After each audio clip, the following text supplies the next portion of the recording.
한번 따라해 보시기 바랍니다. 오늘도 은혜 받읍시다. 우리 사람은 매일매일 은혜 받아야 할 존재인 줄로 믿습니다. 굉장히 강한 척하며 살아가지만 연약한 것이 인간입니다. 아주 작은 일에 상처받고 조그만한 것에 마음이 무너지고 그래서 못 살겠다, 힘들다, 어렵다, 날마다 그렇게 불평불만하며 원망하며 살아가는 것이 우리들 아니겠습니까? 그래서 우리가 날마다 승리하고 이기려면 날마다 은혜 받아야 됩니다. 하나님 주시는 새 힘을 공급받아야 될 줄로 믿습니다. 그래서 오늘도 저와 여러분은 은혜 받아야 될 줄로 믿습니다. 자, 우리 옆에 분과 인사하실 때에 오늘도 은혜 받읍시다. 오늘도 은혜 받읍시다. 네. 오늘 우리가 읽은 성경 본문에 보면 예수님께서 베드로를 부르시는 대목이 나옵니다. 오늘은 제가 설교를 하면서 여러 번 여러분들에게 질문을 드릴 텐데 질문을 하면 답변을 해야 되겠죠? 답변을 안 하면 분위기 썰렁해집니다. 그러니까 제가 여러분에게 질문을 던지면 여러분들은 성심성의껏 한번 답변해 보시기 바랍니다. 그래야 설교가 물 흘러가듯이 자연스럽게 흘러가게 되겠죠. 자, 예수님께서 왜 베드로를 부르셨습니까?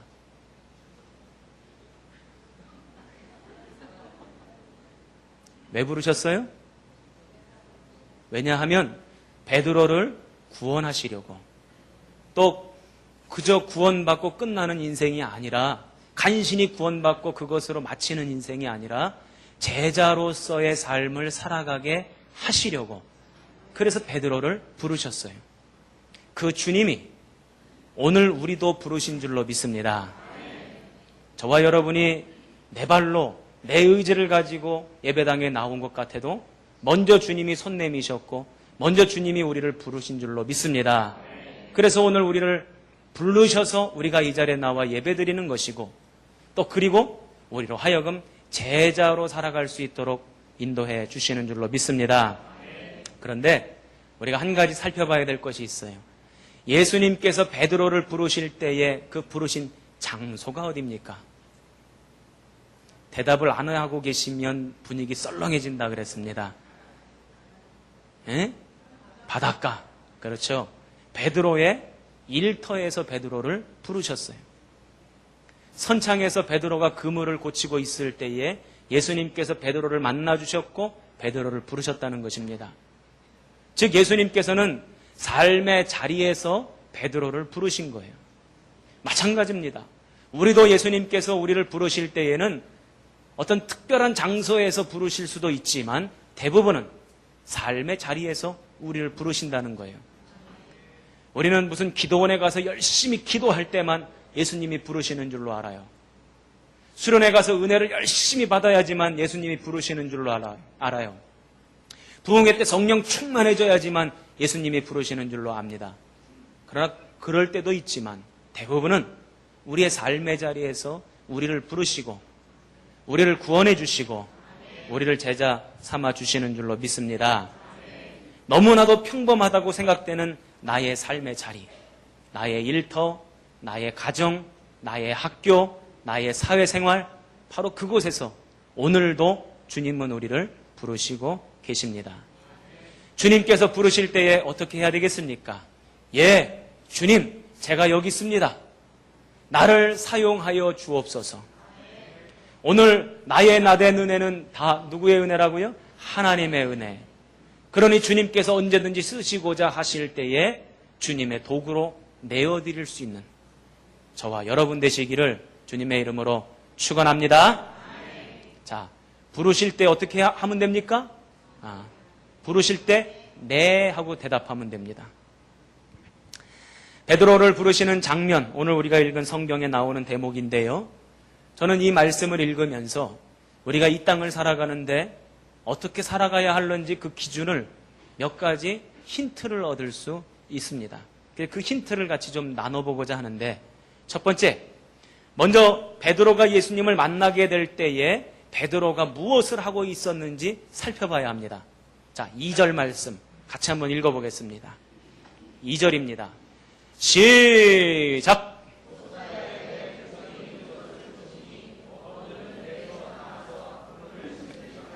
아멘. 어부들은 배에서 나와서 그물을 씻었다. 그 얘기는 베드로도 어부기 때문에 베드로도 그물을 씻고 있었다는 얘기입니다. 왜 그물을 씻고 있었을까요? 중간중간에 질문 던진다고 했습니다. 정신 똑바로 차리고 있어야 돼요. 왜 그물을 씻었을까요? 그렇죠. 다음번을 준비하기 위해서. 성경에 보면 밤이 새도록 베드로가 고기를 잡으려고 애를 썼지만 한 마리도 못 잡았다고 되어 있어요. 분명히 낙심도 됐을 것이고 절망도 됐을 것입니다. 그러나 베드로는 낙심하지 아니하고 다음번을 기대하며 희망을 걸고 그리고는 그물을 씻었습니다. 포기하지 않았다는 것입니다. 소망을 품었다는 거예요. 다음번에는 고기를 많이 잡으리라. 많이 잡으리라. 우리가 인생을 살다 보면 실패를 경험할 때가 있어요. 실패하고 나면 아이고 나는 안 되나? 이런 생각이 들 때가 있습니다. 그래서 주저앉고 포기하고 절망할 때가 있어요. 그러나 우리 예수님 믿는 사람들은 그러면 안 돼요. 언제든지 소망을 품어야 될 줄로 믿습니다. 바닥에 살아도 하늘을 보라. 바닥에 살아도 하늘을 봐야 되는 겁니다. 언제든지 소망을 품고 한 걸음 한 걸음 앞으로 나아가야 되는 거예요. 오늘 우리 예배당에 전구가 많이 달려 있습니다. 전구에 불이 밝게 비춰지기 때문에 우리가 예배를 드릴 수 있어요. 이 전구를 발명한 사람이 누군지 아세요? 에디슨. 그런데 이 에디슨이 전구를 발명하기까지 몇 번의 실패를 경험했는지 아세요? 3번? 5번? 한 10번? 20번? 100번? 1200번의 실패를 경험했대요. 이럴 줄 알았습니다. 전혀 감동이 없네요. 여러분 생각해 보십시오. 1200번의 실패를 경험했다면 그 마음속에 낙심도 될 거고 절망도 될 거고 안 되는가 보다 그런 생각도 들었을 것 아닙니까? 그러나 에디슨은 절대로 포기하지 않았대요. 왜요? 기도하는 사람이었기 때문에, 하나님 믿는 사람이었기 때문에. 만약 그가 도중에 포기했다면 지금 우리는 전구를 가지지 못했을 거예요. 그러나 그가 포기하지 않고 소망을 품고 희망을 품고 나갔기 때문에 오늘 우리가 이렇게 밝게 예배를 드릴 수 있는 겁니다. 그러므로 저와 여러분도 날마다 새 힘을 주시는 하나님을 의지하여 소망을 품으시기를 주님의 이름으로 축원합니다. 그렇다면 왜 그물을 씻어야 하는가? 왜요? 그물이 어떻게 됐길래? 지저분해졌기 때문에. 밤새도록 고기를 잡으려고 애썼는데 한 마리도 못 잡았어요. 실패를 했어요. 그럼 한 마리도 못 잡으면 그물은 그냥 깨끗한 상태로 있습니까? 아니에요. 그물이 지저분해요. 찌꺼기가 생겼어요. 다음번을 준비하려면 그래서 그물을 씻어내야 합니다. 그 찌꺼기를 걷어내야 하는 것이죠. 그 찌꺼기를 그대로 내버려 두면 다음번을 기약할 수가 없습니다. 그 그물 가지고는 다음번 고기를 잡을 수 없어요. 그래서 씻어내야 합니다. 여러분, 우리 인생도 똑같습니다. 우리가 살다 보면 우리 마음속에 뭐가 생기냐면 찌꺼기가 생겨요. 상처가 생기고 아픈 것이 생기고 원망이 생기고 저주가 생기고 그래요. 어이구, 저 인간 때문에 내가 왜 저 인간이랑 결혼을 했나? 안 웃으시네. 다들 만족하고 사시나 보네. 100% 그냥 다 만족하시나 보다. 마음속에 원망이 생기고 저주가 생기고 불평이 있어요. 살다 보면 실패를 경험하고 내 뜻대로 안 될 때가 많아요. 그로 인해서 나타나는 아픔이 있어요. 그런데 그걸 그대로 가지고 살아가면 절대로 미래로 나아가지 못한다는 거예요. 주님의 은혜로 그것을 씻어내야 합니다.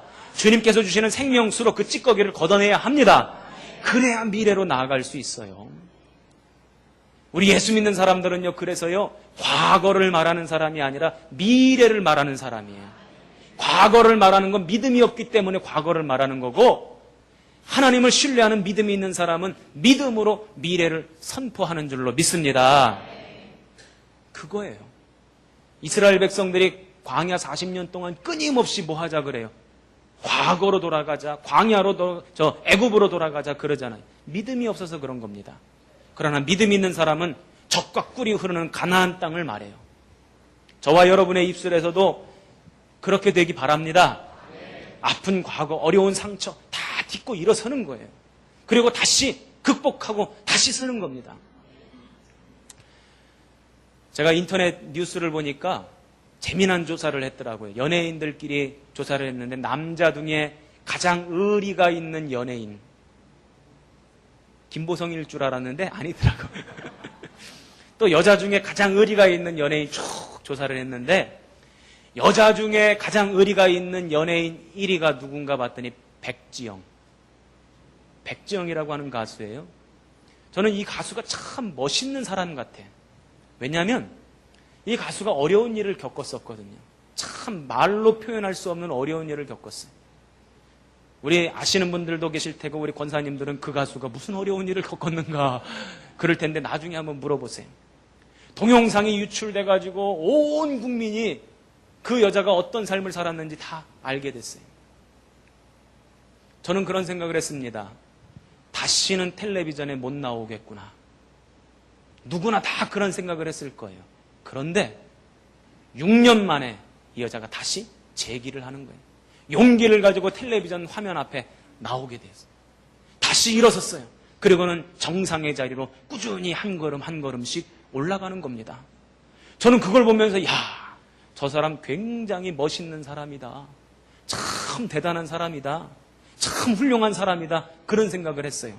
아니나 다를까 연하랑 결혼하더라고. 아주 멋있는 연하랑 결혼하더라고요. 제가 성도들의 가정을 신방 다니다 보면 아픔과 상처가 없는 가정들이 없습니다. 문제 없는 가정들이 없어요. 그런데 결과는 달라요. 어떤 가정은 그 문제와 어려움, 상처를 딛고 일어서서 믿음으로 극복하고 승리의 길로 걸어가는 가정이 있는가 하면 여전히 그 과거에 매달려서 원망하고 저주하고 불평하고 나는 그래서 안 돼, 나는 이래서 불행해 이렇게 살아가는 가정들이 있더라고요. 우리 성도들은요, 과거에 매달리는 사람들이 아닙니다. 그 어렵고 힘들었던 과거 은혜의 생명수로 씻어내시기 바랍니다. 그리고 주님께서 계획하시고 예비하시는 미래로 믿음의 걸음을 한 걸음 한 걸음 내딛는 저와 여러분 되시기를 주님의 이름으로 축원합니다. 두 번째로는 뭐냐? 베드로가 주님의 말씀에 의지하여 어떻게 했대요? 그물을 깊은 곳에 내었대요. 자, 우리 5절 말씀 읽어보십시다. 5절 말씀 시작!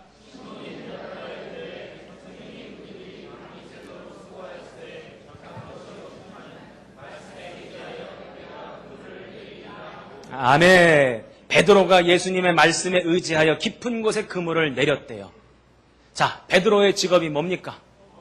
어부예요. 아이고, 대답 씩씩하게 해주셔서 감사합니다. 자, 왜 어부입니까? 아니, 고기 잡으니까 어부는 어부인데 그 얘기가 아니라 왜 어부냐고요? 베드로의 직업이 왜 어부냐고요? 그렇죠. 아버지가 어부고 할아버지가 어부기 때문에 베드로도 어부예요. 왜냐하면 그 당시 이스라엘은 가업을 물려받는 것이 그들의 전통이었습니다. 즉 베드로가 어부였다라고 하는 것은 베드로가 물고기를 잡으면서 나름대로의 노하우와 경험도 쌓였을 테지만 그가 어부였다는 것은 그 가문의 대대로 내려오는 무엇인가 노하우 비법이 있다는 거예요. 아마 아버지가 몰래 알려줬을 겁니다. 베드로야, 어디 가면 물고기가 많은데 옆집한테는 알려주지 말아라. 이건 아무도 모르는 비밀이다.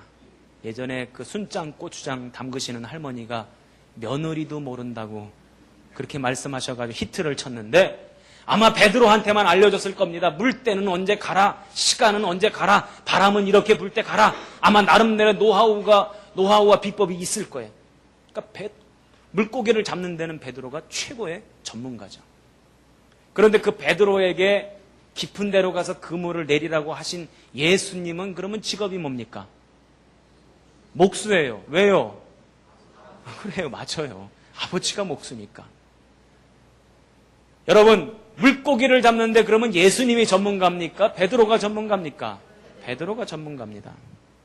대부분 세상은요, 전문가가 비전문가에게 말을 하면 비전문가는 아하, 그렇습니까? 하고 받아들입니다. 그렇죠?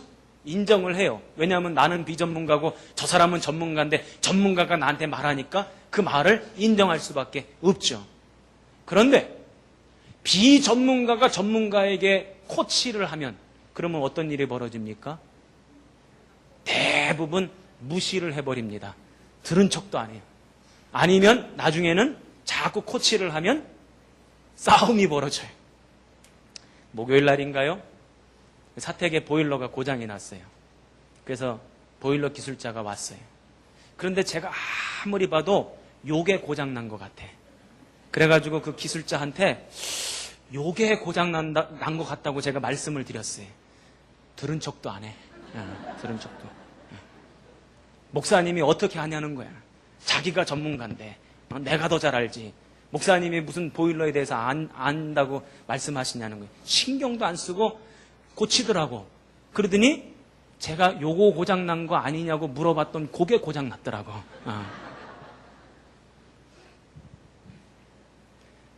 여러분, 목회에 대해서는 담임 목사가 전문가입니까? 전사님들이 전문가입니까? 담임 목사가 전문가죠. 그래서 담임 목사가 전사님들에게 이렇게 하십시오, 저렇게 하십시오 말씀드리면 전사님들이 순종하고 따르는 거예요. 그런데 저는 저 나름대로 컴퓨터에 대해서 잘하는 사람이라고 생각해 왔는데 이제는 안 되더라고. 우리 전사님들한테 안 돼요. 여러분, 비전문가가 전문가에게 조언을 하거나 코치를 하면 무시당하거나 싸움이 벌어집니다. 그런데 오늘 본문에 보면 무시당하지도 않고 싸움도 벌어지지 않아요. 왜요? 왜냐하면 베드로는 예수님의 영적인 권위를 인정했기 때문입니다. 한번 따라해 보십시다. 영적인 권위를 인정하자. 왜냐하면 영적인 세계가 눈에 보이는 세계보다 위에 있기 때문입니다. 물질이 이 세상 눈에 보이는 이 정신을 지배하는 것이 아니라 정신이 물질을 지배하기 때문입니다. 영적인 세계가 눈에 보이는 세계를 통제하고 이끈다는 사실을 믿으시기 바랍니다. 베드로는 이 사실을 알았어요. 그리고는 예수님의 영적인 권위를 인정했고, 나보다 눈에 보이는 물고기 잡는 일은 나보다 모르시지만 그러나 그분의 말씀이 더 영향력이 있고 더 놀라운 역사를 일으킬 수 있다는 사실을 믿었던 거예요. 그래서 그 말씀에 의지하여 그 영적인 권위를 인정하여 그물을 내렸습니다. 여러분, 저와 여러분의 삶에도 이런 자세가 필요해요.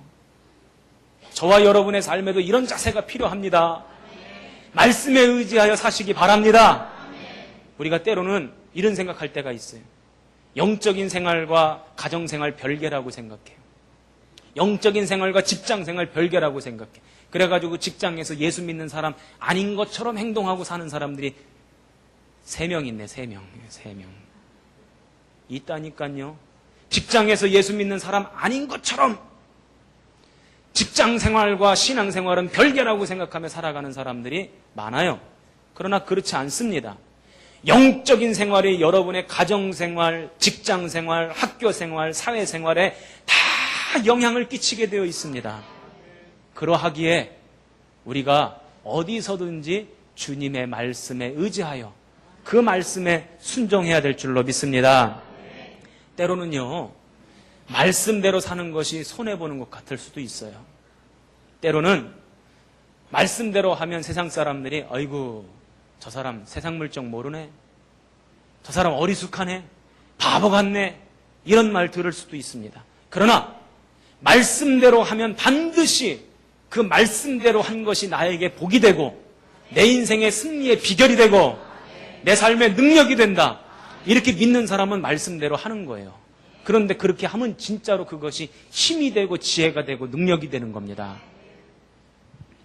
저와 여러분이 말씀에 의지하여 살아가시기를 주님의 이름으로 축원합니다. 여러분은 뭐 의지하며 살아가십니까? 말씀? 제발 그러시기 바래요. 제발 그러시기 바래요. 말씀에 의지하여 사시기 바랍니다. 자, 베드로가 2가지 했어요. 그물을 씻었습니다. 그리고 말씀에 의지했습니다. 그랬더니 어떻게 되었습니까? 자, 우리 한번 6절 말씀 보십시다. 그렇게 하니 6절에 보니까 그렇게 하니 어떻게 했다는 거예요? 그물을 씻었고 말씀에 의지하여 그물을 내렸다는 거예요. 그렇게 하니 자 6절 시작.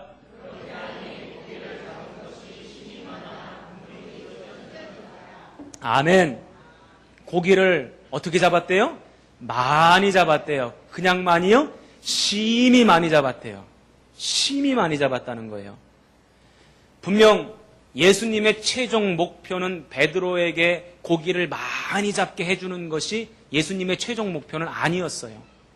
그러나 그를 제자로 삼아 하나님 나라 일꾼 만드는 것이 최종 목표였지만 그러나 그 과정 가운데는 베드로에게 물고기를 많이 잡게 하는 경험을 예수님께서 시켜주신 거예요.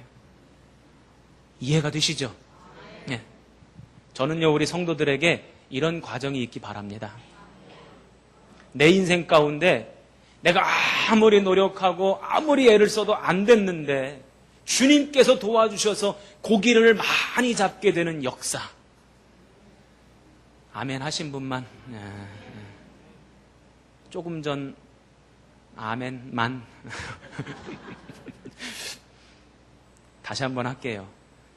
내 힘으로 아무리 애를 쓰고 내가 노력하고 별의별 일을 내가 다 해도 안 됐는데 주님께서 도와주셔서 고기를 많이 잡게 되는 경험이 우리 성도들에게 있기를 축원합니다. 그래서 그 경험을 바탕으로 주님이 살아계시구나, 주님이 역사하시는구나 깨닫고 주님의 제자로 주님의 일꾼의 자리까지 나아가는 저와 여러분 되기 바랍니다.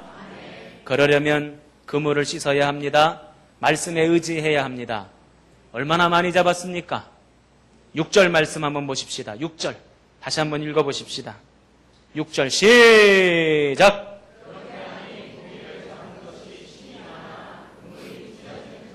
그물이 진짜로 찢어졌다는 거예요? 아니죠. 찢어질 정도로 많이 잡았다는 거죠. 그리고 또 어떻게 잡았습니까? 7절 말씀 한번 보십시다. 7절 시작.